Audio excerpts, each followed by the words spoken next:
नमस्ते दोस्तों, स्वागत है आपका आपके अपने YouTube चैनल ट्रेंडिंग स्टॉक्स में। आज 4 जुलाई थर्सडे का दिन। आज के दिन के लिए जिन स्टॉक्स को इंट्राडे में सिलेक्ट किया था, चलिए उन स्टॉक का एनालिसिस करते हैं और वीडियो शुरू करते हैं। सबसे पहला जो स्टॉक हमने कल डिस्कस किया था वो था बजाज होल्डिंग। और मैंने कल, अगर आपको याद हो, कल जिन जिन लोगों ने ये वीडियो देखा तो और जिनको ये बात याद है वो ये बताना मुझे कि मैंने ये बताया था कि नहीं बताया था कि 9,000 रुपये का स्टॉक है। इसका मतलब ये नहीं कि आप इसके अंदर में इंट्राडे नहीं कर सकते। आपको 100 रुपये का, 50 रुपये का, 150 रुपये का स्टॉक चाहिए इंट्राडे के लिए, ये बिल्कुल ही गलत बात है। 9,000 का स्टॉक भी आपको इंट्राडे में बहुत बढ़िया मूवमेंट दे सकता है और वो मैं आपको आज ही दिखाता हूँ। देखिए बजाज होल्डिंग, देखिए कल तो मुझे पता नहीं था ना कि ये स्टॉक इतना मूव करने वाला है। क्या मुझे पता था? क्या मुझे ऐसा मार्केट में कोई इन्फॉर्मेशन का एक्सेस है कि मैं बोल सकूं कल के दिन में कि आज क्या होने वाला था? लेकिन आज देखिए 9,000 रुपये का स्टॉक आज के दिन में इसने कितना मूवमेंट किया है। 9,000 का स्टॉक 600 रुपये का मूवमेंट किया है इसने। अब देखिए ये कितनी बड़ी ग्रीन कैंडल और कितने बड़े वॉल्यूम के ऊपर बनी है। ये हमने सिलेक्ट किया था इस लेवल के ऊपर, क्योंकि इस लेवल के ऊपर stock rejection all time high था और रिजेक्शन फेस कर रहा था। तो वहीं से इसने ब्रेकआउट दे दिया है और ये देखिए कितना बढ़िया ब्रेकआउट हुआ है। एग्जैक्टली उसी लेवल से हुआ है, मतलब इंट्राडे में भी हमें बाइंग मिली है, एंट्री मिली है। देखिए 10,030 के ऊपर हमारा बाई था। 15 मिनट्स के टाइम फ्रेम पर आपको दिखाता हूँ। 10,030 आपका ये लेवल है।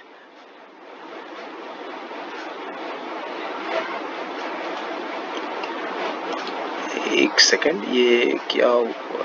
अच्छा, ये मैंने थोड़ा लेवल, अच्छा ये 9330 का लेवल है। सॉरी, ये मिस्टेक हो गई। 9330 का लेवल हमें यहाँ पर मिलेगा। ये देखिए ये 9330 का लेवल है। माफ़ कीजिएगा, वो गलती से मैंने 10,000 मेंशन कर दिया था। 9,330 ये जो लेवल है, ये ब्लू लाइन मैं आपको मार्क कर देता हूँ।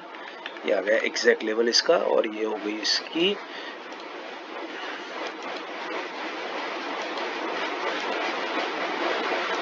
इसको ब्लू लाइन में कन्वर्ट कर दिया। ये हटा देता हूँ। ये देखिए अब ये इतना मूव किया है इसलिए ये ज़्यादा दिख नहीं रहा। आप देखिए यहाँ पर हुआ, स्टॉक इस लेवल से नीचे आया और हमारी फर्स्ट 15 मिनट्स के एंड कैंडल में एंट्री हो गई। और उसके बाद देखिए स्टॉक ने कितना हाई लगाया। इसके बाद स्टॉक ने 9,984 का मूवमेंट किया है। ये स्टॉक ने ऑलरेडी ऑलमोस्ट 600 पॉइंट का मूवमेंट आपको यहाँ से यहाँ तक दिया है, विच इज ऑलमोस्ट 6%। इंट्राडे के अंदर में 9,000 रुपए का स्टॉक आपको 6% का मूवमेंट दे करके जाता है। कैन यू बीट दिस और नॉट? और कौन कहता है कि आपको एक पेनी स्टॉक चाहिए इंट्राडे ट्रेडिंग के लिए? आप 9,000 के स्टॉक में भी देखिए ये मूवमेंट है। 9,000 के स्टॉक में भी इतना बड़ा मूवमेंट आपको दिख सकता है और वो भी इतने बड़े वॉल्यूम्स के ऊपर। तो ये आपको एक सीख की तरह गांठ बांध लेना चाहिए कि इट डजेंट मैटर कि स्टॉक का प्राइस कितना है। व्हाट मैटर्स इज कि स्टॉक हमारे हिसाब से, हमारे प्लान के हिसाब से, हमारा जो टेक्निकल एनालिसिस, हमारा जो अंडरस्टैंडिंग है उसके हिसाब से राइट पोजीशन पर है कि नहीं है, एंट्री ऑफर कर रहा है कि नहीं कर रहा है। अगर कर रहा है तो 9,000 का स्टॉक है या 9 रुपए का स्टॉक है या 90 रुपए का स्टॉक है, it absolutely does not make any difference. चलिए दूसरा स्टॉक हमारा जो सिलेक्ट किया था वो था हमारा बालाजी अमाइंस। तो बाला अमाइंस हमने इस रीजन से लिया था क्योंकि ये अगेन एक अपने रेजिस्टेंस लेवल के पास में था और यहाँ से आप देख सकते हैं ये रेजिस्टेंस लेवल से स्टॉक आज के दिन में नीचे आया है। तो 15 मिनट्स का टाइम फ्रेम पर देखते हैं कि एंट्री कहाँ पर हुई। 2420 के नीचे हमारा सेल था। 2420 का लेवल आपको मिलेगा कुछ यहाँ पर। 2420 का ये लेवल है। तो इस लेवल पर हमारी फर्स्ट 15 मिनट्स की कैंडल में आराम से एक बढ़िया एंट्री हुई। ओपनिंग वहीं पर हुआ है और उसके बाद ये स्टॉक ने लो लगाया कहाँ तक का? ये स्टॉक ने लो लगाया 2381 का, मतलब 1.5% का, ऑलमोस्ट 1.5% का, 1.5 से 1.25% का मूवमेंट ये स्टॉक हमें दे करके गया है। तो बहुत बढ़िया ट्रेड रहा। इसके अंदर में भी 1.5 से 1.25% का टारगेट हमारा अचीव होता हुआ आपको दिख रहा है।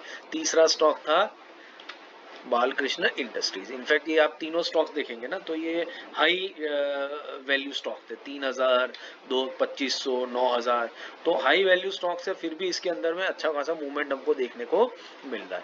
तो बालकृष्ण इंडस्ट्रीज देख लेते हैं। बालकृष्ण इंडस्ट्रीज हमने इस लेवल लिया था क्योंकि ये इस लेवल पर इसने ब्रेकआउट दिया था और इस लेवल को स्टॉक पहली बार टेस्ट कर रहा था। तो टेस्टिंग के बाद में भी यहाँ से एक बाउंस बैक ही दिखा है। तो 15 मिनट्स के टाइम फ्रेम पर देखते हैं। बाइंग था 3122 के ऊपर। 3122 का लेवल आपको मिलेगा कहीं यहाँ पर 3122। ये आपका 3122 का लेवल हो गया। तो पहली 15 मिनट की कैंडल में, दूसरी 15 मिनट वाली कैंडल में आपको इसके अंदर एंट्री मिली होगी और उसके बाद इस स्टॉक ने हाई लगाया, कहाँ तक का हाई लगाया 3165 का, मतलब ऑलमोस्ट 1 से 1.25% तक का मूवमेंट आपको यहाँ पर कैप्चर होता हुआ देखा। तो तीनों स्टॉक 9000 का, 2400 का, 3100 का, महंगे स्टॉक, लेकिन तीनों स्टॉक हमें बजाज होल्डिंग 6% का रिटर्न दिया, बाला हमें इसने 1.5% दिया, बालकृष्ण इंडस्ट्री ने 1% का इंट्राडे के अंदर में रिटर्न दिया है। Can you beat this? तो ये बात को बिल्कुल छोड़ दीजिए कि छोटे पेनी स्टॉक्स में ही हमें प्ले करना है। अच्छी क्वालिटी के गुड स्टॉक्स अगर आपको गुड टेक्निकल लेवल्स पे मिल रहे हैं तो आप कभी भी उसके अंदर में एंट्री कर सकते हैं और पैसा बना सकते हैं। आशा करता हूँ ये वीडियो आपको पसंद आया होगा तो लाइक किए बिना मत जाइएगा। और इसके अलावा हमारे स्विंग और पोजिशनल ट्रेड के वीडियोस मैंने यहाँ पिन कर दिए, तो इन वीडियोस को भी देखिए और हमारे चैनल के साथ जुड़ करके सारे तरीके के ट्रेडिंग्स को सीखने की कोशिश कीजिए। Thank you and have a great trading day tomorrow.